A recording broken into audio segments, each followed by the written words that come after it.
What if you could predict your future? Does this seem too good to be true? It can be done. All it takes is using your mind to give thought to how you want your future to look. What is it that you want to see? How do you want to be? And how do you want your life to go? These questions can be answered by you. This isn't about manifesting, it is about creating. If you want to be healthier, speak to your future healthy self and tell her, what are you doing today to help her be healthier? You want to be happier? What is it that you can tell your future self you are doing today to create a feeling of being happy?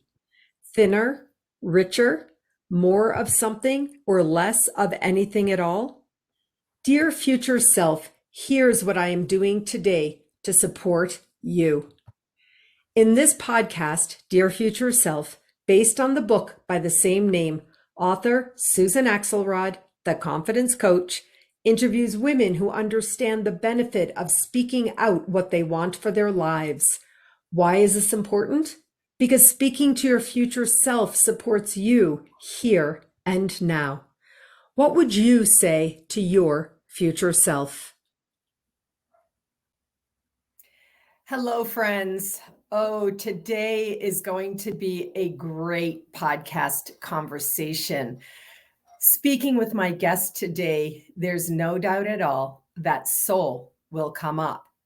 This podcast series is based on my most recent book called Dear Future Self.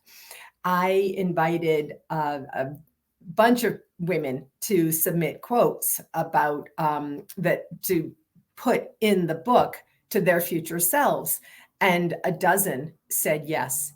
So today I will be interviewing one of those people.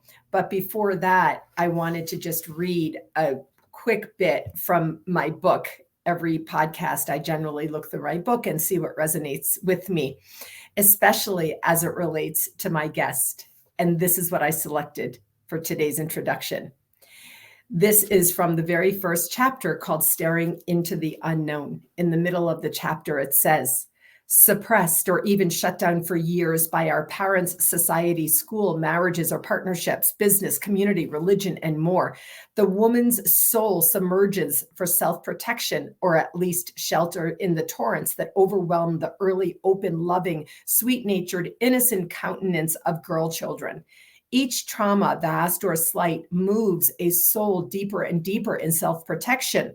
She stays there shuddering and shuttered until the opportunity arises for her to look up and peek out, and she begins to stretch and move. Oh, I love my own writing. I just want to say that right now. It's deeply resonant for today, because today I am interviewing the author of this beautiful book called I Am, Alina R. Haitz. And on the back of this book, it says, I am nurtures positivity and serenity. This uplifting and powerful work nourishes the soul and uplifts the spirit. My friend Alina, how are you today? Hello, Susan. I'm great. It's so nice to hear you. I love that you love your writing, because I love your writing. Oh, thank you so much. I teach women in my confidence coaching that we can say things like, I love my writing, without worrying about it being bragging or boastful, because as with your work, Alina, and as with your own writing in your book, the intention is simply to uplift others, right? Yes, absolutely. I didn't know you were going to bring up the book, and it's so funny because, and somebody brings, I'm like, oh, yes. Oh, that was such a healing thing to do for myself. And Yeah. to be able to share it with others is a real gift, and Yeah. really what I always wanted. Well, this isn't my book show podcast. I've also interviewed you on my book show podcast, but why on earth wouldn't I bring up your book? It's beautiful and so powerful. So today I'm going to read the quote that you sent me when I invited you to be in the book. Here it is, and then we'll talk about it on the other side. You are stronger than you think, and don't forget that what you are taken to, you will be taken through with love, grace, and dignity. I want to ask you to share some thoughts with me about that quote that you wrote. Yeah, it's interesting. I somewhat forgot what quote I had expressed because I'm one of those people that just writes and lets it go. And that quote was actually said to me at some point in my journey. And I remember how much strength it gave me. I mean, we've all have had our ups and downs in life. And somebody said to me something along the lines like, you will get through this. And they said this exact quote, and I added, the ending, dignity, grace. But sometimes we need to hear the things we kind of know, but we don't really know for sure. And when it comes from someone else, it's so comforting. So, I've had people in my life who have struggled like everyone else. And when you say something like, you will get through this, sometimes it's like, yeah, I know, whatever, cliche. But I do believe that, whatever you believe in, a higher power, God, universe, whatever, they bring us to these decisions, to these struggles, to these challenges, to the great things. And I do believe that if we have the willingness and the belief, we don't have to walk away from it or walk to the side. We can get through it, and having faith to do that. And what we don't have to do, as I wrote in my book in the piece I read today, what we don't have to do is submerge the soul. Right? That speaks to me. Yeah, what we don't have to do is submerge below, underneath the difficulties. And your book, I Am, is so powerful in that way. The I am, right? You could say it in many ways. The I am is where you're standing out straight and tall like the trees. Your book is based all on nature. And so that's how, exactly what you said. You said you will be taken through it with love, grace, and dignity. And that is how we can allow ourselves to experience trauma and difficulties, challenges, and obstacles, and not submerge, but rather stay on, what I call the path of okay. I wanted to just address something, Alina. You are a professional speaker. You're an author, a coach, and a speaker. And you said, I write notes while I'm listening. So if I look down, that's what I'm doing. I'm saying this for our viewers. Our listeners don't know that I'm looking down, but I do listen deeply and take notes. And you said this quote, the idea of this quote was something that was said to me from someone else. And you said, it gave me such strength. This idea that something someone else said to you and it gave you such strength. My understanding is that's why you speak. Yes, it is true. Thank you. It's interesting as you're speaking and saying that it gave me strength. What the truth is that it highlighted or shed light on my own strengths that were already there. And I speak and I share my story. I share about mindfulness, wellness, because it's really so people can look at themselves in the mirror and say, you know what? I have strength. I have talents. I have abilities. I may have had struggles. I may have had losses. I may have illness. But I'm worthy and I'm great. And I am, like you said, I like myself. I like my writing, yeah. And I speak because for so many years I struggled with really accepting who I am and, really loving who I am and being grateful for the liabilities or the things that human behaviors that I don't really love about myself, or some of the things that I've struggled with my own mental health. Those things, really dampered. I was diagnosed years ago with, bipolar disorder when I was 21 years old. And it really made me feel like there was something wrong with me and it was my fault. So I lived with this identity for years in a closet, really, not telling anyone. So talk about suppression, right? I mean, yes, you submerged underneath the surface in that with about that part of your being, who you were, how you were made, right? You didn't create it. And thank you for sharing that with us, Alina. In my experience working as a coach with women, I can't tell you how many people have that same, experience of life, the same gift from God. As you know, you and I have spoken privately about that. And I feel like in some strange, convoluted ways, these are gifts that we're given, but you were given the gift of speaking, the gift of revelation, the gift of having a strong spirit. Two, and this is the part that I love, be here and now talking about this when not that long ago you said, I kept my identity hidden for years. So my thesis of Dear Future Self is part of a program which includes Dear Younger Self, right? My other book, my last book was called Dear Younger Self. And so here we are right in the middle, right? Here I am right in the middle. I just held up Alina's book, the title of which is I Am, right in the middle, whereby I could go back to my younger self and do some healing and say, I am your future self, and I want to let you know you're going to be okay. Even now, in this very conversation, from which I have total chills. Thank you for sharing so much about yourself here in this discussion. I would ask you, knowing everything you know now your future self, a little bit of time from now, future self could be a minute or an hour from now. Me, I turned 60 this past year, so I'm in the beginning of a decade. Often I think of my future self as 70. Then what would you say now to some future self from this moment? To my future self, I know what I'd say to my younger self. My future self, it makes me reflect a little bit more on that. You're doing good work. You're doing it. And you're not pushing. And you're not resisting.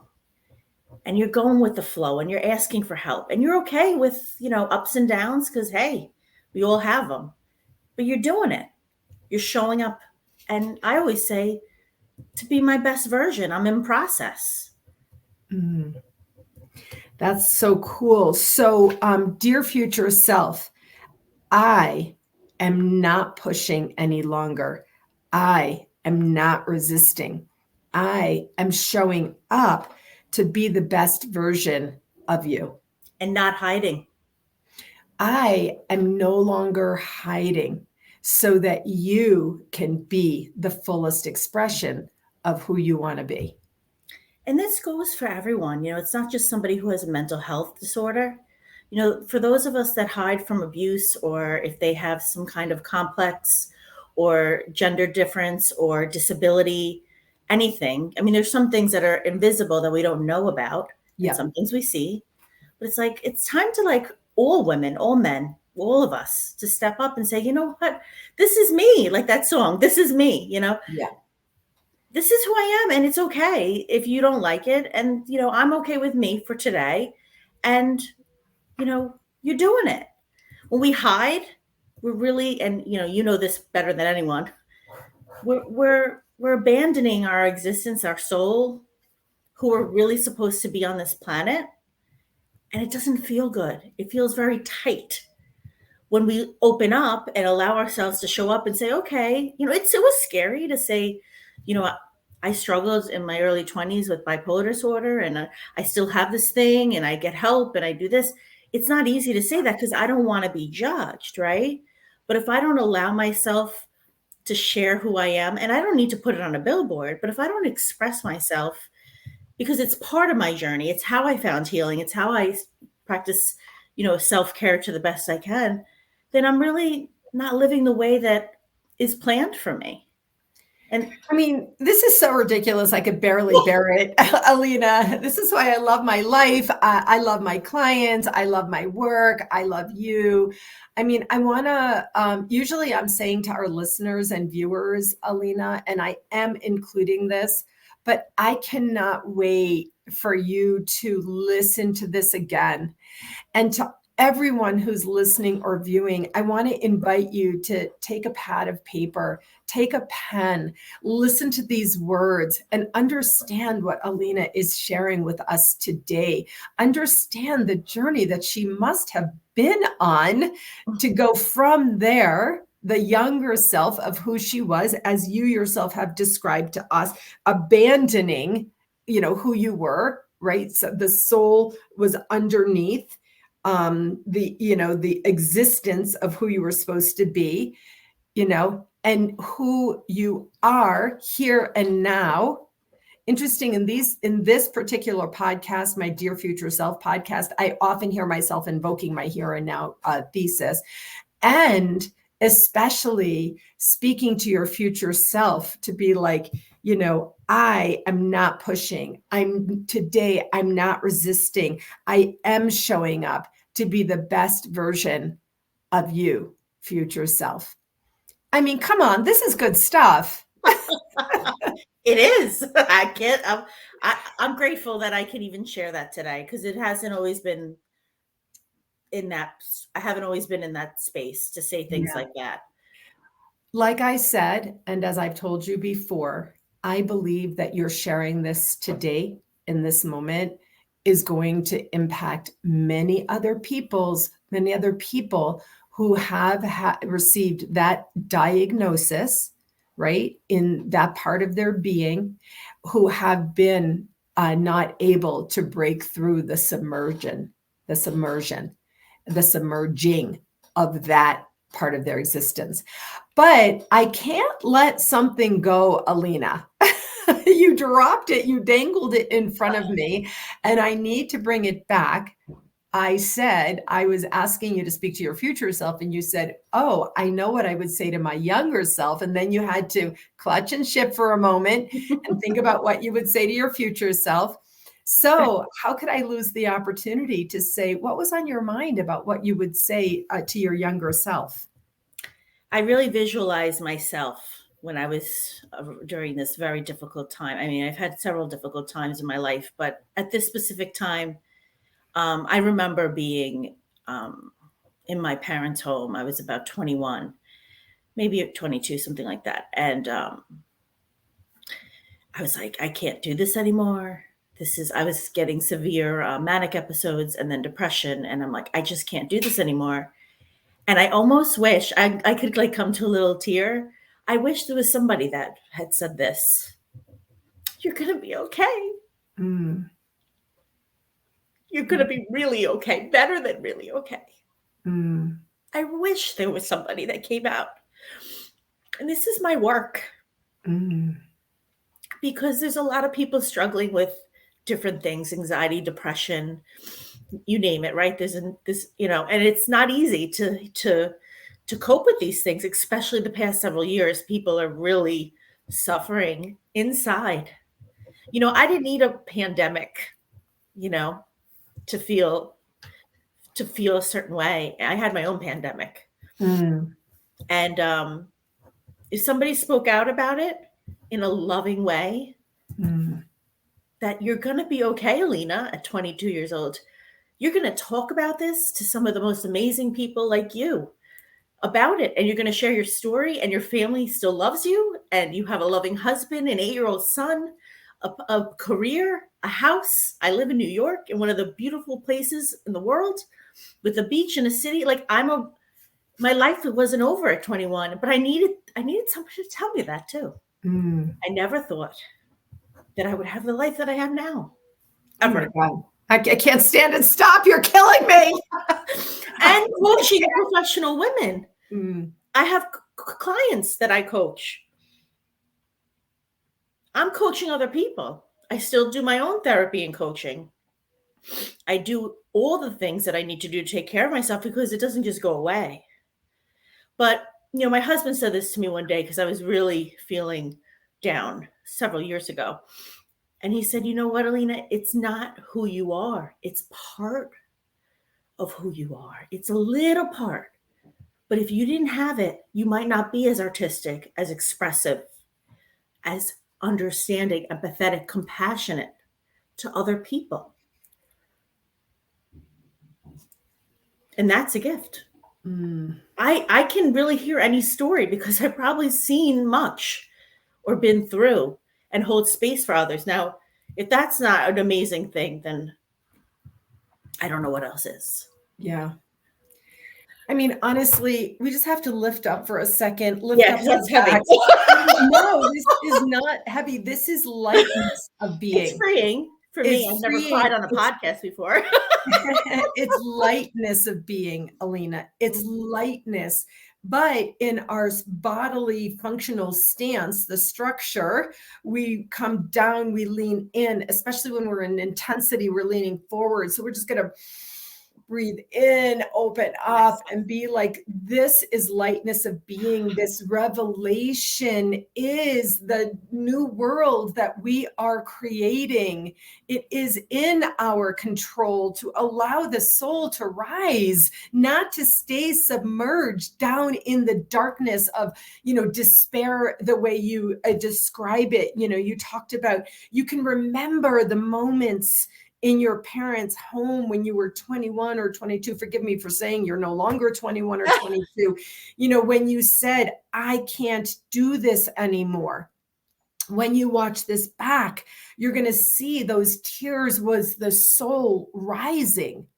The soul came out and she cried out and she said, not only am I just okay, I live an amazing, beautiful life. My younger self could never have imagined, you said, that this would be my life today. And so in my thesis of the younger self and the future self, that gives us space and permission to be like, dear future self, you've got no idea. No idea what's in store for you. Right. And dear future self, I'm doing everything I can in my power to create strength and wellness and, being in a well-being, healthy space in all the ways above the surface, under the surface, through revelation, in mind, body, and soul, so that you're going to say to your younger self, you rocked it, baby. This is so good. It really is amazing to think about your life in these chapters, in this younger self or books, future self. It really makes you, it makes me feel very connected to who I really am, and that we don't change that much, but we change enough that our life develops. And it's great. I'm grateful to look back and be able to say, you did well. I'm 43 now. It's a long time. Yeah, that's amazing. That's absolutely amazing. At 43, you could barely imagine, hardly imagine 63. But I'm going to be 63 in just a few years.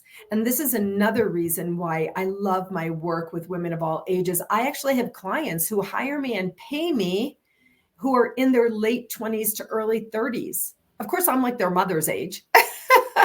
But I do this. They hire me because they know that I will speak truth to them. Oh, yes. But we need that. We all need that person or those people that are going to give us some love, a little tough love, though. It's how we grow, or how I've grown. If everyone says, oh yeah, that dress looks great on you, and you go to the party and you're like, you know what? Sometimes you need that girlfriend that's like, you look better in black. You look better in pink. Yeah. I don't do it to you. Like, I have friends like that, and I'm so grateful for those people that are like, and sometimes we need that compassion from others. And sometimes we really need somebody to be like, you did this exact same thing 2 years ago. What's going to be different now? Who would say that to you, Alina? Oh gosh, I love our lives. Yes. Okay. So I, in your thesis of I am, right? I'm holding up Alina's book again. It's a beautiful blue sky cover, and there's a woman with her arms thrown up, looking up at the sky. I am. I live very present as much as, is humanly possible. And I often look around me with eyes very clear and open to see what I see. And so today, I always prepare myself for my podcast conversations. And today I looked around and I saw that right there. Something I'm pointing in the video to a plaque that is on the desk right behind me. And here's what it says: be fearless in the pursuit of what sets your soul on fire. And that's really what I feel like. I didn't know it. I actually wrote it down so I would remember all the words on a little Post-it note. I wasn't sure. I never know the way my podcast conversations are going to go, but I realize how resonant this is as you've shared your revelation, and also how it felt to be in the skin and in the body and in the mind of a 21 or 22-year-old who said to herself, I can't do this anymore. And here you are today sharing everything about your beautiful life. I'm here to say it ain't perfect. No. It ain't perfect, baby. No, if anyone thinks life is perfect, they're living a myth. Right, exactly. And then you can say to your future self, I'm not pushing, I'm not resisting, I am showing up. And so being fearless in pursuit of what sets your soul on fire, that plaque spoke to me. That's why I bought it. It's in my office. I see it every day. It's on my heart and in my mind all the time. So Alina, just tell us how people could get in touch with you. When you listen back to this podcast many times, you're going to say to yourself, what the hell was that? What was I thinking? But I think what this was speaking out to people exactly who need to hear from you. So how can people get in touch with you? Thank you. Yes. My name, AlinaRHaitz.com, is my website. I'm also on LinkedIn, Alina R. Haitz, and Instagram at Alina R. Haitz. I keep it simple, Susan. Good. And Haitz is Haitz. Yes. Haitz, Haitz. And we'll put those links in the podcast notes. So let's take another breath in and gently out.